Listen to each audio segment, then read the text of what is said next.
Christian really about what I thought the other night. So nothing, I think it really any different. Defensively, I think we can tackle better. I think we have tackled better in our scrimmages. Certainly, we'll do that. We actually prepared for quarterback number two who played in the game, and not necessarily the first guy that was a little bit more mobile and could run, and made a couple plays. I thought that Louisiana Christian did a nice job with the stacked receiver sets, and we kind of got caught up a little bit. But all in all, we did have 5 sacks, 10 tackles for loss, 140 total yards. So it was a good night by our defense. Offensively, the thing I was impressed with our players and coaches is the execution. I thought for the first game was pretty good. The communication, I think the overall operation was really good. We had one pre-snap penalty on the goal line, and I think it's something that's easily fixable. We move it back to one side or the other, and when Devin went in, he fake clapped, and so the back moved, and I moved too, to be honest with you, because that's not a time that you fake clap because so. But all in all, really, like I said, for a first game to operate that way, I thought was pretty good. And special teams wise, other than fumbling the first punt return, which I think is correctable in terms of what we were doing, it's a good night. So like I said, I don't really, what we talked about the other night, really not a whole lot different after I watched the scrimmage. But we're heading to Lafayette, obviously, this week to play a really talented football team. Every publication I saw, they were picked to win the Sun Belt West. I saw some publications where they picked to win the entire Sun Belt, and there are 14 teams in the Sun Belt. So really talented team that's well coached. Offensively, I think the tandem of Zylan Perry and Bill Davis, the two running backs, are going to be as good as we play all year. And when you watch them, Bill's a bigger kid, a thick kid that runs really hard. Zylan is a young man that led the country in kickoff returns a year or two ago. I mean, he's got the explosive ability, receiver wise. Coach Leger worked with him a long time. They're going to be receiver by committee. They're all going to be well coached. They're going to block. They're going to do what they're supposed to. Shelton Sampson is a transfer in from LSU that obviously is very talented. So offensive line wise, typical, physical. Nothing different than what we want to do. They want to run the football. That's their identity, and they're proud of that. And I think their offensive line this year is indicative of that. From a quarterback perspective, Walker Howard comes in, and Walker's a dual threat guy. I mean, he can really run the football as well. I know that he got hurt toward the end of the game, so we don't know what his status is, but I was a part of the recruiting process for Daniel Beal and for Lunch Winfield. So if you don't want those two guys come in the game or play, they're going to be really talented football players as well. So we'll have to deal with those guys. From a defensive side, I think, the first thing to me that jumps out is they have two legit edge rushers in Cam Whitfield and Jordan Lawson. A couple years ago when I was still coaching there, I mean, Cam Whitfield took over a whole game against South Alabama, had 4 or 5 sacks, 2 strips, picked up a ball, returned it for a touchdown, and I was really surprised to see he was still playing. He's played a lot of football there, as has Jordan Lawson. Linebacker-wise, it's typical of Scott Stoker. They're fast, they're athletic. They're going to be, they're running guys that can really run sideline to sideline. From a secondary standpoint, the leaders are. I'm glad to see Skip back, Terrell Skipper and Cortland Flowers. Both guys missed last year, and I'm glad to see those guys back because they're both fantastic football players. And Skip is Tyrell Skipper is the boundary safety, and Cortland has really played everywhere. He's played it. Started as a nickel, played in the back. I see now he's playing corner, which a couple years ago in the Independence Bowl game, we played him man-to-man on Tank Dell the whole game. I mean, he has a lot of ability and a really good football player. Special teams wise, they're always good. They spend a lot of time on it. It's important there. They had the Grozo winner last year. So they're going to be really good special teams wise. So we know, and I definitely know, this is a huge test for us. Hostile environment, number 1. Talented roster, number 2. Really excellent coaching staff. Excellent coaching staff from top to bottom. And the good thing about playing a game like this early in the year where we're vulnerable, we're going to find out. I promise you after the game's over. So we know it's a huge test. I want to go ahead and address it or whatever, but from a personal note, I guess I'm on both ends of the spectrum in this game.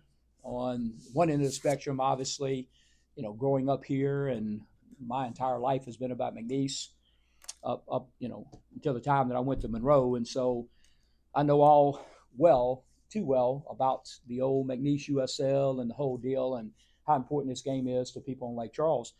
And then lo and behold, I go to Monroe, and you know that may be more dislike in Monroe for Lafayette than there is in Lake Charles. So I got to experience that and stuff. So I understand that. I understand the importance of the game.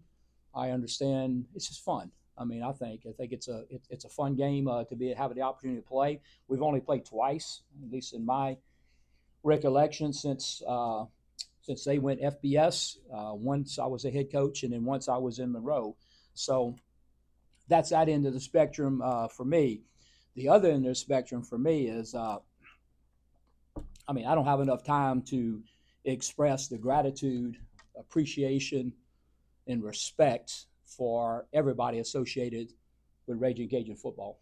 And I can't say that as profoundly as I'm saying it. We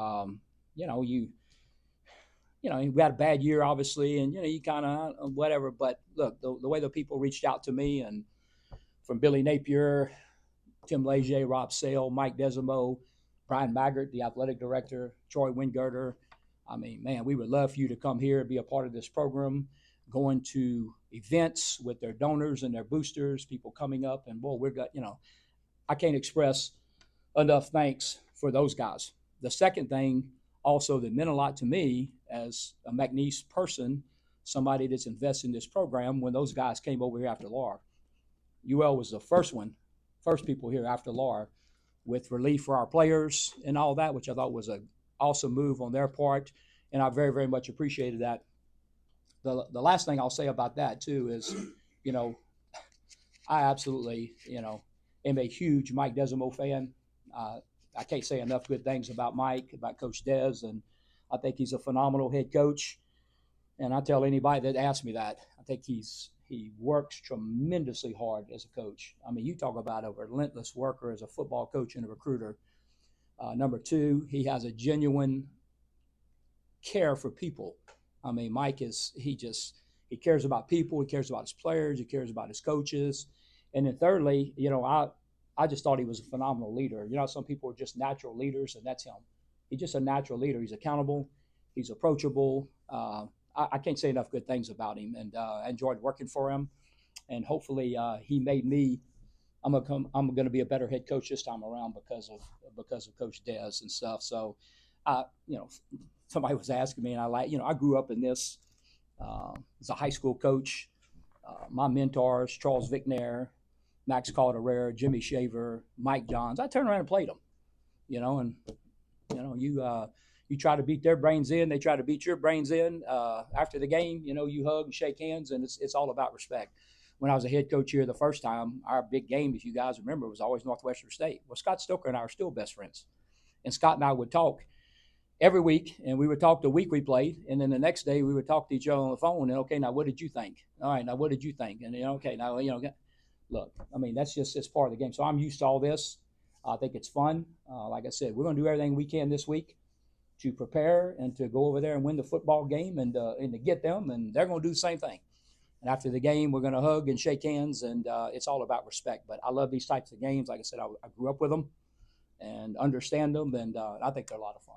So, questions? I asked you after the game on Saturday if there was any one group that you were surprised by, or group player, anybody that you were surprised by or shocked by in the game. You said you wanted to watch the film. Yeah, not that I was shocked, but I think probably the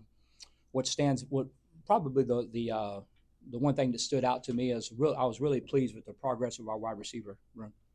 And I mean, our receivers really went out and made plays, which we think they can, and we think they were going to.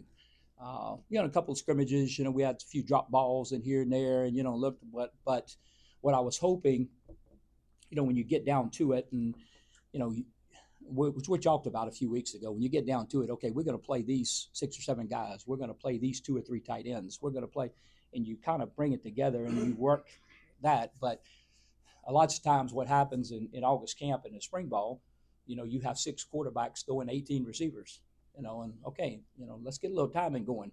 That's kind of hard to do and stuff. So I was hoping that, so I'm not shocked, but I guess I am pleased that I saw the progression, from a defensive side. I feel like we're really talented up front on defense. That didn't surprise me. Secondary wise, a lot of the new players that we brought in, I've been really pleased with.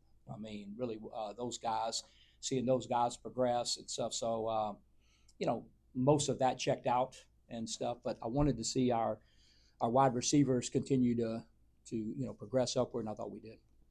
Your last time you played, coached against an FBS school, you beat them with a record number in South Florida.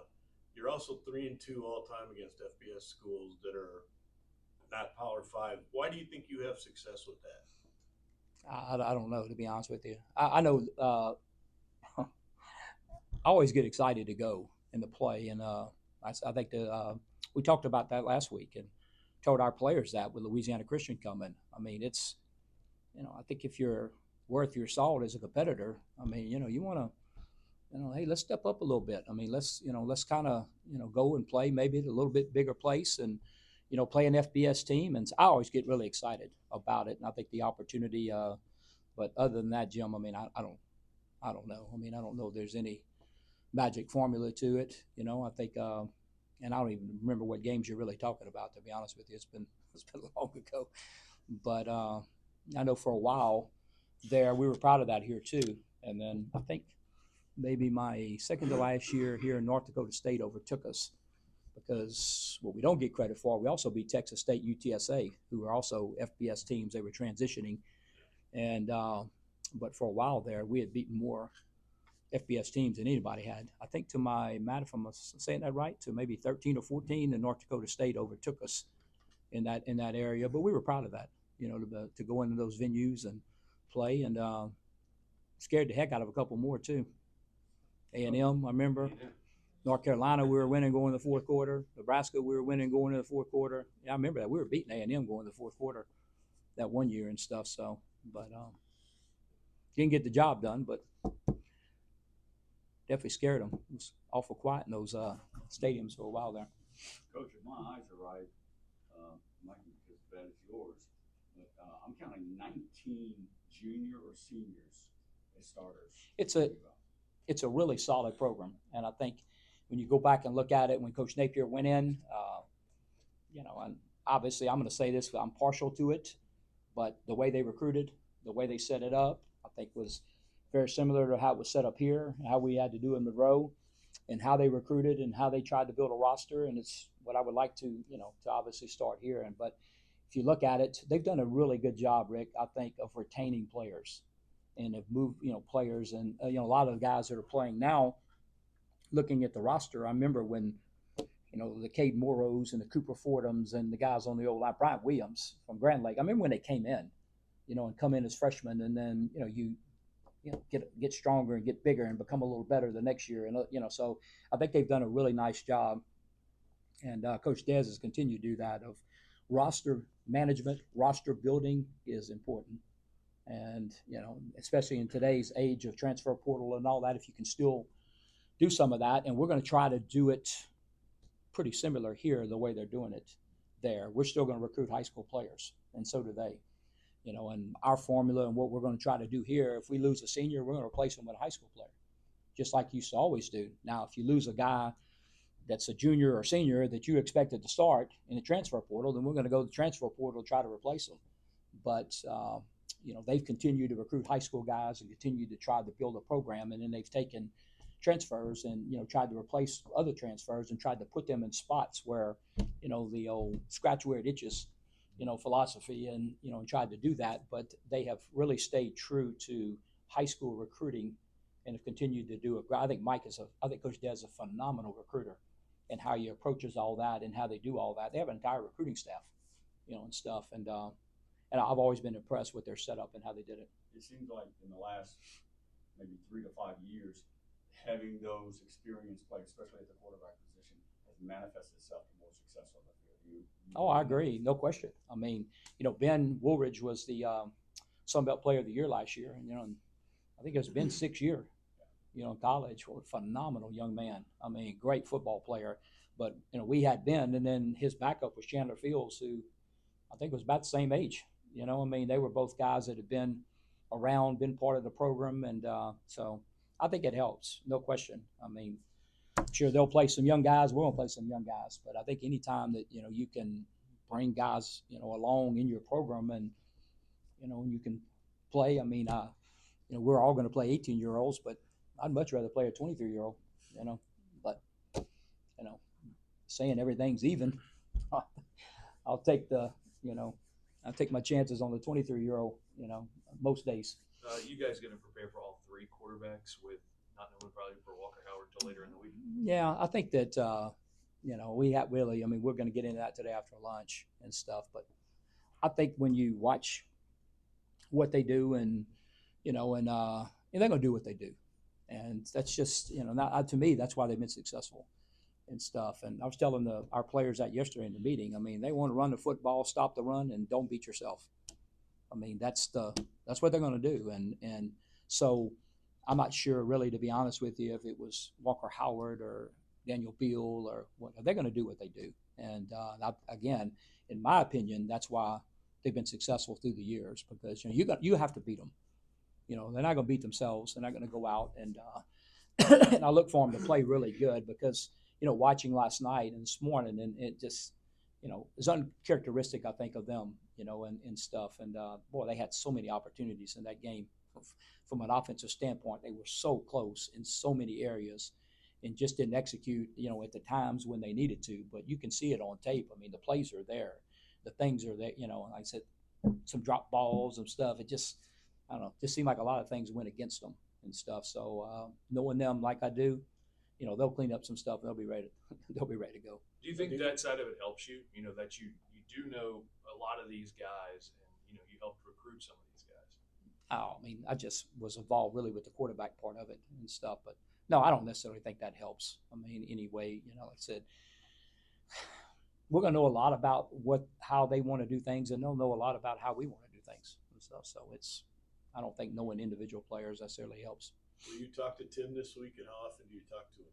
Tim and I text a lot and stuff, especially during camp. I mean, we're both busy and stuff, and and he sent me a congratulatory text, I think, yesterday morning or something. And so, we text back, and we text each other multiple times. A few things that we did in camp. He wanted to know how I thought they went and some stuff like that. But we mainly by text message, and then Stoke and I will talk a lot. And I really haven't talked to Mike, to Coach Des, since before camp stuff. But yeah, I mean, but Tim and I text. Tim's a texter.